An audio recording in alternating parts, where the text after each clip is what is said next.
Welcome and thank you for joining us in today's segment of estate planning. In one of the segments, we discussed what estate planning entails, and we even went further to talk about why it is even important. In today's session, we'll be discussing the various tools that one can use to plan an estate. We have one of the simplest methods that I'm sure anyone can adopt. This is what is called a last will and testament. In Zimbabwe, it is regulated by the Wills Act, and it allows a person as young as 16 to plan their estate. We also have what is known as a living and a testamentary trust. A living trust is crafted whilst the drafter is still alive, whilst the founding trustee is still alive. The founding trustee has a choice to put out objectives of establishing the trust and even to nominate the trustees to help in the management of same. The same founding trustee can even donate assets and cash into the trust for the benefit of their heirs, legatees, and beneficiaries in general.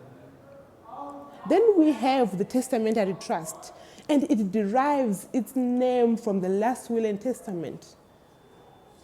The founding trustee gives an instruction to the executor to form a trust in the event of their death.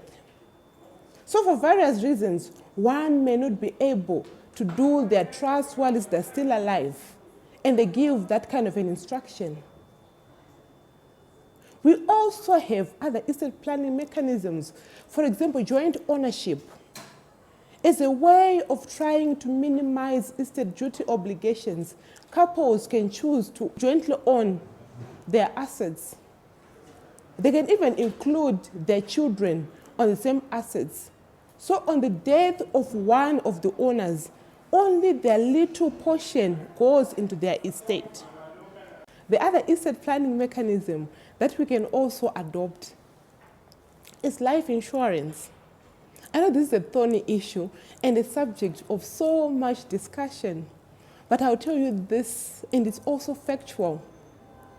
Life insurance helps one to acquire wealth. Imagine if you own nothing, as some of you are thinking right now. When you own nothing, what will happen when you pass on? I'm just thinking in my situation.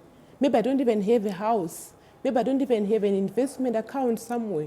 This is where life insurance comes and help my beneficiaries. If I have a sudden death, that policy that I would have taken with any one of the life insurance companies in Zimbabwe will come in and pay a lump sum. And wouldn't this be wonderful and lovely to our beneficiaries?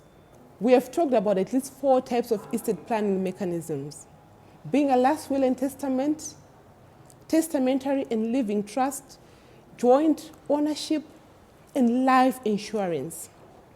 We can use all these tools jointly, or we can choose to have one that best suits our needs. And this brings us to the end of today's session.